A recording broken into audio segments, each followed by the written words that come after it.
About 100 years ago, this big organization with many branches, they wanted to rule the world basically using Britain as a nucleus of a system, an embryo, which also was going to be joined with the US under the Anglo-American establishment, wrote about the kind of culture and the changes of culture over a 100-year period that they would actually design, implement and bring in. And H.G. Wells talked about it too. He talked about arenas. He says arenas could be put up across the world for sports, for instance. Now at that time, sports was something that children, school children were into. Adults became adults and got onto adult things. So it was unimaginable at the time that people could actually believe that there was even a need for adult sports and entertainment, never mind having arenas built across the world. But he said we can do this and foist basically a sports culture for the males. Using a tribal system, we're all tribal to an extent. That's why we even bother to vote for a tribal leader. This is well understood. That's why we're supplied with these leaders. And because the average man was to become more disengaged from his own destiny as the expert class arose, it was decided that the males would get their outlet basically, gradually becoming helpless as males through sports. Therefore they'd have a tribal team they could identify with, they could cheer them on as they were winning. In their own personal lives they were getting nowhere, they were getting disenfranchised in a sense as experts took over decision making for them in all kinds of fields. So this was psychology at use, planned before they even implemented the sports. That's why they pay athletes these fantastic salaries. I was listening to the radio the other day. They just contracted to pay one player on one team $6 million a year. Can you believe this?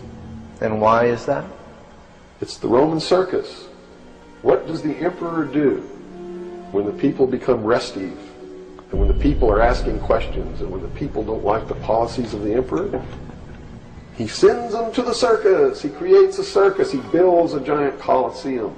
And he begins to throw the Christians to the lions. And he has great chariot races and football games and basketball games, all to keep the idiots preoccupied with things that don't mean anything in the scheme of the entire world,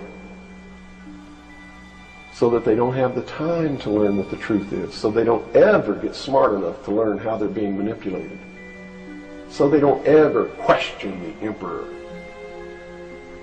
That's why they pay a player on a football team or a baseball team $1 million or $2 million or $3 million a year.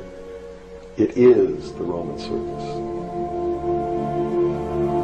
I know men who don't know anything in the world except who plays third base for the Mets, and they think that's a great accomplishment.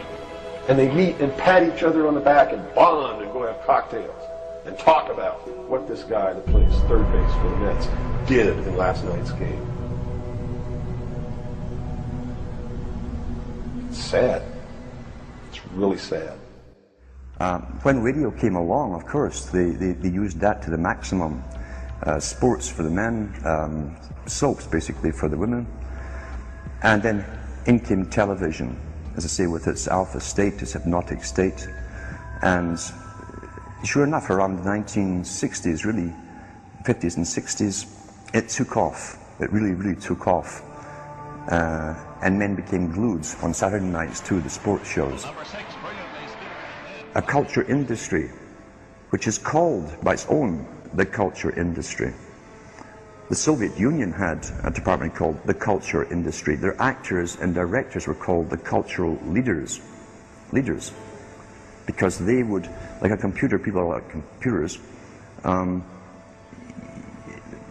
you have to do is keep giving them new updates every so often, and you can change an entire country or a nation or a block of nations who are all getting the same upgrades at the same time along certain paths. Today we call it political correctness.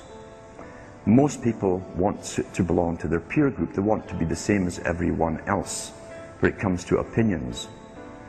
In fact, they judge their own personal sanity by bouncing ideas off their neighbours and friends who will answer back and agree on these same topics in kind. It doesn't matter if the topics or what you're given are facts or utter nonsense, as long as everyone agrees at the same time. You'll say, well, I'm sane, and your friends will all agree because they've had the same information given to them. If it's on TV and a famous face says something, then it must be true. He doesn't have to show you facts or anything else.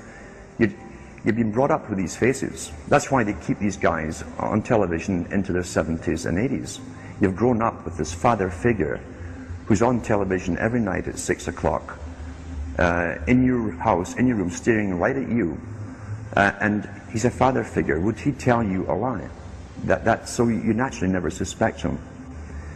And this same man will lead you through new topics. He'll introduce experts on the topics. They'll have a little summary at the end of every talk, and you are now left with the conclusion that's presented to you. You don't arrive at it, it's given to you, and it's good enough for you.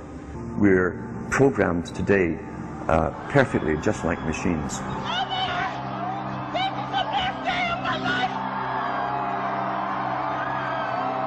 We tie this in with the Brzezinski. Brzezinski said in 2 Ages, now this guy was way up with the NSA. He's a master geopolitician. He admits he works in 20, 50-year periods to do with geopolitics in other countries. But he said himself, the public will shortly be unable to think or reason for themselves. He was meaning by the form of information that was given to them, the type, the formulas that were in use then in the 1970s. He says, eventually they'll be unable to think or reason for themselves. And eventually, he said, they will expect the media to do all their thinking and reasoning for them. Well, that's happened today. That's why people today can't think outside of the programming from television. This is a scientific dictatorship which Bertrand Russell said, and the Huxleys said, both Aldous and Julian Huxley said they would bring in the scientifically controlled society. Is there any room in a kind of society where these manipulations are not taking place for this type of entertainment or any type of entertainment at all? If people understand that a game is a game, football's a game. But let me tell you something.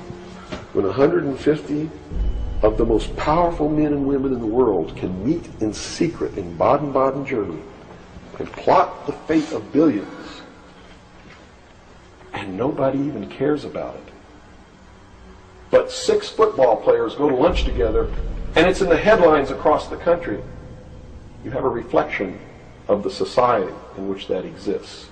And it is a sick, sick society that is doomed to self-destruction. So based on that scenario, there's some truth into what these men are looking at. Absolutely, and that's what makes me so sick, is that I'm trying to wake up a people who on a daily basis are proving the ones that I'm warning them about to be right. Mm-hmm.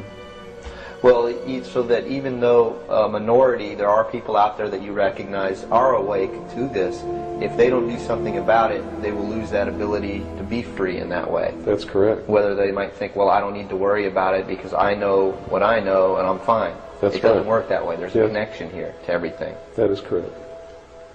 That is absolutely correct.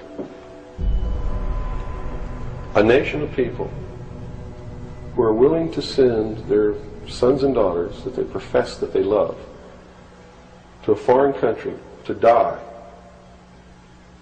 and they use the excuse to themselves that they're sending them off to defend our country, and they know damn well that's a lie,